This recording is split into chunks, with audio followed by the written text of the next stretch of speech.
I haven't recorded a video in a while, and the reason being is because we've been focusing a lot more on our live chat content, and I'll put that over here. If you haven't subscribed to those channels and our network of channels, make sure you do that. But while we've been working on that, I've been in a variety of chat rooms and on live chats, and one thing that continues to come up is people's ranking of particular fighters. And people rank fighters based on a variety of things, and a lot of it is personal, and a lot of these rankings are very biased, which is natural. We're humans, we're going to have biases. And so what I wanted to do was take a look at how can something be ranked unbiased and based on data. And what I did was I took 20 data points and fed them into Chat GPT to see what they would give us back as the elite 11 fighters of all time. Now, I want to give you this caveat out the gate. I know the data, I know where this ends up, and I don't agree with it. But it is something interesting to see what something that has no biases, isn't leaning one way or the other, and see what they come up with. So if you have a strong opinion one way or the other, make sure you drop that in the comments. Obviously, I want to hear where you're coming from, because I might just agree with you. But you might say something bizarre, and we'll have a conversation about that too. So before we dig into that Elite 11, I want to talk about the people who did not make the Elite 11. And this is very interesting to me. Ladies and gents, it's officially that time of the year. Sun's out, guns out, and let's not forget about the buns out too. Thanks to the Performance Package 5.0 Ultra from MANSCAPED, you can make sure everything's smooth from your pubes to your bum. Yes, we're talking about keeping your boys downstairs cool while turning up the heat everywhere else. Now let me tell you about the Lawnmower 5.0 Ultra. This trimmer is a game changer with its dual LED spotlights and skin-safe technology to help reduce grooming accidents. Whether you're at the beach, by the lake, or stepping out of the shower, this waterproof wonder has got your back and your front. Believe me, after a close encounter with my old trimmer last summer, I wouldn't go anywhere else. Thanks to Manscaped, my confidence and my sack are both looking better than ever. And because we love giving back to our fans, here's an exclusive offer for you. Head over to manscaped.com and use promo code MTW to get 20% off plus free shipping. Yes, you heard right, 20% off and free shipping with code MTW. But wait, there's more. Like this video, share it on Instagram or Twitter, tag us, and leave a comment below, and you'll be entered in our drawing to win a free Lawnmower 5.0. Don't miss this chance to elevate your grooming game. So, what are you waiting for? Join the Smooth Sack Summer movement with Manscaped. Get on board or get left behind. We will not see Khabib Nurmagomedov on this list. Valentina Shevchenko is also not on this list. Max Holloway is not on this list, even though he has some time to figure this out and impress Chat GPT. Charles Oliveira is not on this list. Israel Adesanya is not on this list. Now, I know some people have a negative view of Israel Adesanya, but you can't dispute what that man has done. But apparently Chat GPT did. And lastly, and this was bizarre to me, Kamaru Usman, not on this list. Very, very interesting. But you want to know who is on this list? Let's check it out. So I'll start from 11 and go down to 1. So Elite 11. At 11, we have Daniel D.C. Cormier. So Daniel, as we know, he achieved success in both light heavyweight and the heavyweight division, known for his wrestling, and he did exhibit knockout power throughout his career from time to time. And he's had multiple championship reigns in 2 divisions. And he had a solid record against top tier competitors. He's at number 11. Go figure. Number 10 shocked me. This one shocked me. I'm not gonna lie to y'all. This one threw me off. But this is what they said. Number 10, Conor McGregor. The notorious one. Conor McGregor's striking power and high finish rate have made him a standout in the UFC.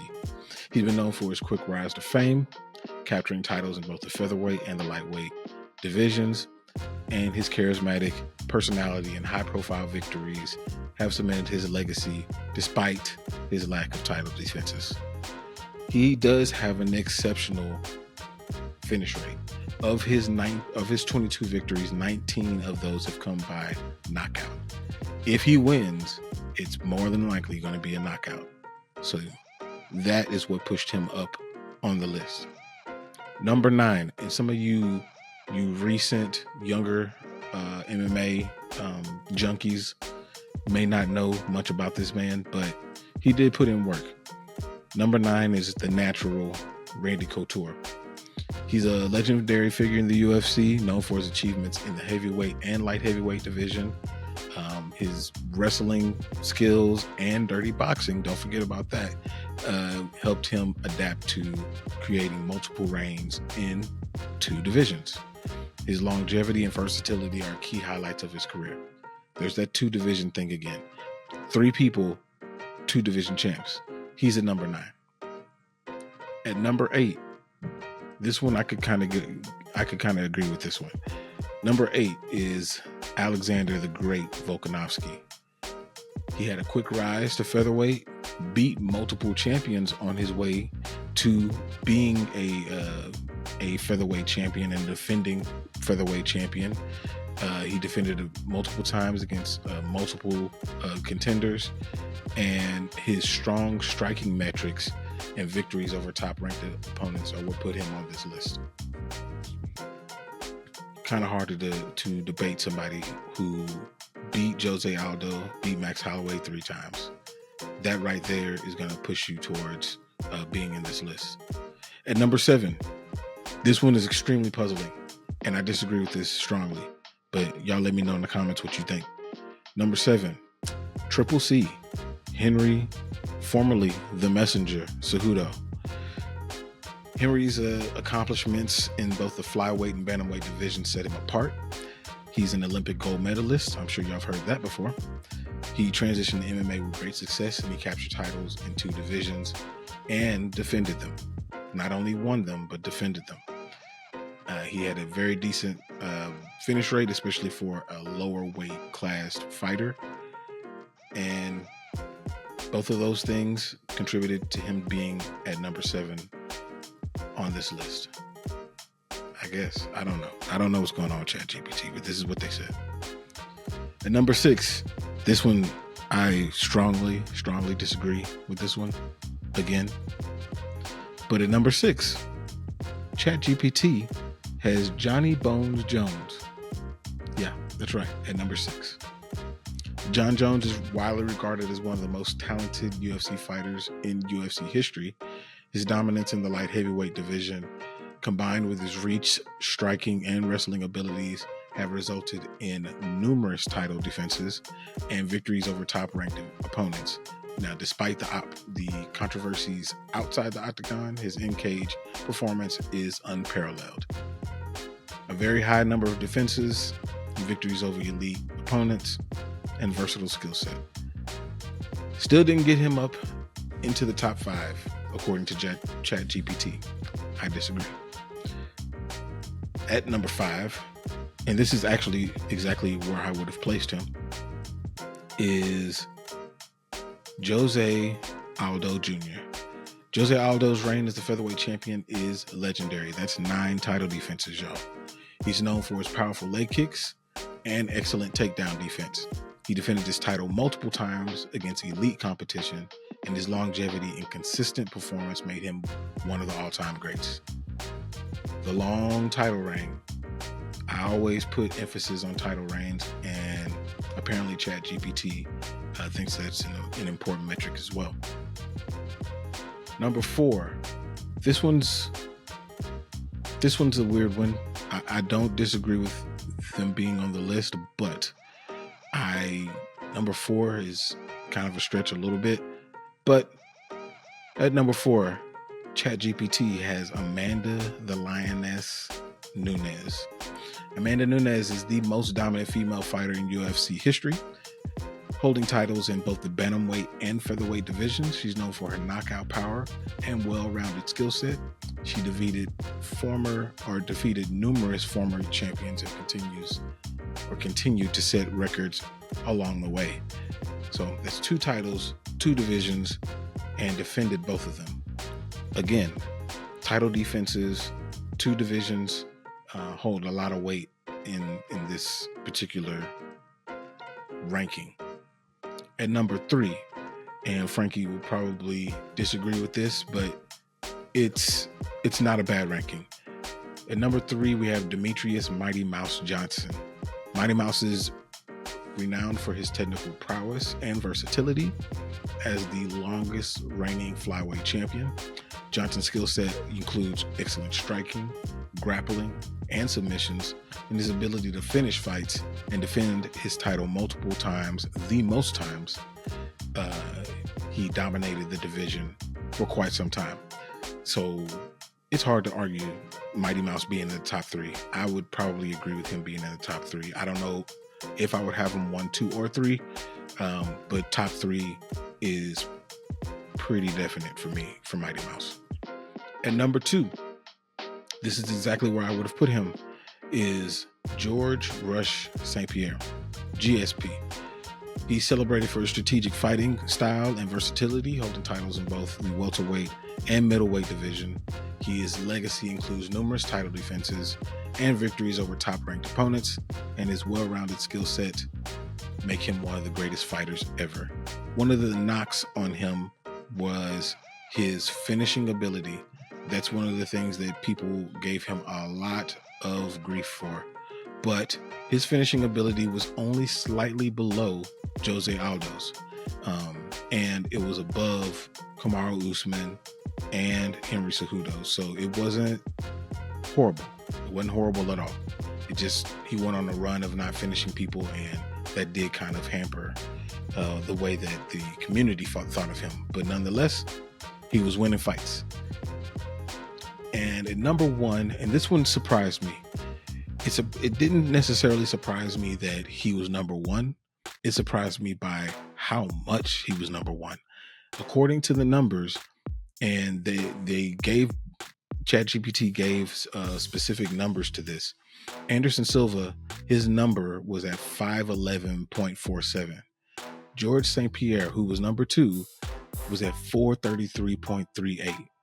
That is a massive chasm in between those two.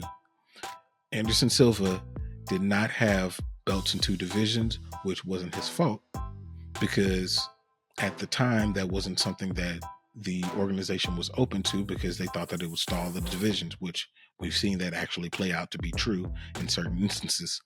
But for Anderson Silva, he didn't get that bump. Nevertheless, he was still miles ahead of number 2 on Chat GPT's Elite 11 list. So he's widely considered as one of the greatest fighters in UFC history. His exceptional striking, high finish rate, and long reign as the middleweight champion set him apart. His ability to win in spectacular fashion and be dominant during his prime made him the top-ranked fighter on this list. Hey, that's what it says. That's what it says. I know a lot of people will dispute that, but I will say this. If you didn't see Anderson Silva fight in his prime and you only saw the end, you missed out. And you could say that for a lot of fighters, but specifically for Anderson Silva, he captured the imagination of people who wanted to fight, as well as people who were just getting into the sport. Anderson Silva was a magical fighter. He wasn't a fighter who you go into it and you know that they're going to win. It wasn't necessarily about him winning. It was about how he was going to win. And Anderson Silva was almost a mythical type of fighter, the way that he fought. When he won the title, he was 32. When Chris Weidman finally beat him, he was 38. Put that in your mind. A 38-year-old Anderson Silva was still favored to win a fight at the highest level. That's how good he was. So this is where Chat GPT ended up, but I do want to know what you think about this particular list. What I will do is I will put the printout or the spreadsheet of the data points, and there were 20 of them. I'll put that in the description so you can check it out if you want to. But this was a very interesting exercise that Chat GPT was able to assist with, and hey, that's what they think. But we'll see. I'll come out with my own list later on, probably in the next couple of weeks. But until next time.